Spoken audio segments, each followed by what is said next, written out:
नमस्कार दोस्तों, मैं दिनेश कुमार उपस्थित हूं आपके सामने आपके अपने परिवार नंदनी आईएएस के इस ऑनलाइन प्लेटफॉर्म पर। आज के इस एपिसोड में जानेंगे हम क्लाइमेट रिस्क इंडेक्स। इसको समझें, थोड़ा ध्यानपूर्वक देखिएगा। क्लाइमेट इंडेक्स के बारे में आपको पता चलेगा कि वास्तु स्थिति क्या चल रही है। तो देखने से पहले, आगे बढ़ने से पहले, चर्चा करने से पहले आपको बता दें कि नंदनी आईएएस आपके लिए सभी तरीके से अलग अलग सेशन चला रहा है, जिसमें चाहे इकोनॉमिक्स हो, चाहे पॉलिटी का हो, चाहे जियोग्राफी का हो, सभी की क्लासेस, और वार्षिक करंट अफेयर का हो, सभी तरह की क्लासेस आपके लिए चल रही हैं। तो हो जाइए तैयार। लक्ष्य है अगर आपका प्राप्त करना 2025 यूपीएससी प्रीलिम्स वाला, जो मई का 25 मई को है वही, तो हो आप होकर तैयार, बैठिए कमर कस के और नंदनी आईएएस के इस यूट्यूब चैनल के माध्यम से करिए अपनी तैयारी सुनिश्चित रूप से। चलिए बढ़ते हैं आज की क्लास की तरफ, बढ़ते हैं कंटेंट की ओर। पहले जो है हमारा वह है क्लाइमेट रिस्क इंडेक्स को हम जान लेते हैं। तो पहले तो इसके बारे में थोड़ी जानते हैं कि भारत में इसकी क्या स्थिति है। जो नया भी हाल ही में इंडेक्स आया है उसके ऊपर बात करेंगे कि क्लाइमेट रिस्क इंडेक्स 2025 में की रिपोर्ट के अनुसार भारत पिछले 3 दशकों में 1993 से लगा करके 2023 में चरम मौसमी घटनाओं से सबसे अधिक प्रभावित देशों की टॉप 10 देशों में 6वें स्थान पर है। पिछले 3 दशकों की बात हो रही है। 3 दशकों में भारत टॉप 10 में कौन से स्थान पे है? 6ठे में है, वो भी मौसमी घटनाओं में।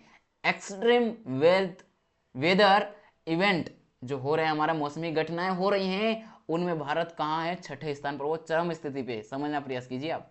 बहुत चिंता की बात है हमारे लिए। और अगर चिंता की बात है तो आप जा रहे हैं क्या? अरे भैया जी, आप बनने जा रहे हैं डिस्ट्रिक्ट कलेक्टर, आप बनने जा रहे हैं क्या प्रशासनिक सेवक? तो आपकी जिम्मेदारी बनती है इन सभी घटनाओं से अवगत रहने की। तो देखिए, क्लाइमेट रिस्क इंडेक्स के बारे में अगर जाने तो इसे 2006 में प्रतिवर्ष प्रकाशित किया जा रहा है। 2006 से प्रतिवर्ष हर साल इसको ये किया जा रहा है, प्रकाशित मतलब पब्लिश किया जा रहा है। यह सबसे लंबे समय तक चलने वाली वार्षिक जलवायु प्रभाव संबंधी सूचकांकों में से एक सूचकांक है। यह जो सूचकांक है, यह हमारे चरम मौसमी घटनाओं का विभिन्न देशों के साथ क्या करता है? प्रभावों का विश्लेषण करता है और देखता है उन सभी देशों को कि उनके आर्थिक और मानवीय प्रभावों को देखते हुए मृत्यु कितनी हुई है, जो घायल लोग हैं वो कितने हुए हैं, और प्रभावित और बेघर लोगों की संख्या कितनी है। इनके आधार पर क्या करता है? ये रैंकिंग करता है विभिन्न देशों की, और इसी आधार पर जो भारत को रैंकिंग मिली है वह टॉप 10 में 6 स्थान पर है। हम और कहीं हो ना हो, लेकिन जहां बिगाड़े की बात हो वहां हम ना हो, ऐसा हो नहीं सकता। भारतीय हैं, गर्व से कहो हम। यह अंतर्राष्ट्रीय आपदा डेटाबेस और अंतर्राष्ट्रीय मुद्रा कोष आईएमएफ के सामाजिक आर्थिक डेटा पर आधारित है। इसे जर्मन वॉच नामक स्वतंत्र विकास कार्य पर्यावरण और मानवाधिकार संगठन द्वारा क्या कहता है? प्रकाशित किया जाता है। तो जर्मन वॉच नामक एक स्वतंत्र संगठन है जो कि क्या, पर्यावरण, विकास और मानवाधिकार इनसे संबंधित संगठन है, वह इसको प्रकाशित करता है। बात है क्लाइमेट इंडेक्स 2025 की क्या क्या है खासियत, जरा सुनिए।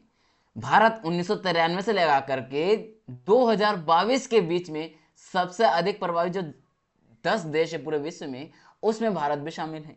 और जैसा कि मैंने शुरुआत में बताया, कौन से स्थान पर है? 6 स्थान पर है, 6ठे स्थान पर है। तो भारत में इस अवधि के दौरान वैश्विक जलवायु आपदाओं में हुई कुल मौतों का 10%, 10%, और कुल आर्थिक नुकसान कितना हुआ है भारत को? वह हुआ 4.3% नुकसान है आर्थिक रूप से। और जितनी मौतें हुई उसके 10% केवल और केवल किसकी वजह से हुई? आपकी जलवायु आपदाओं के कारण। ये चिंता की बात है।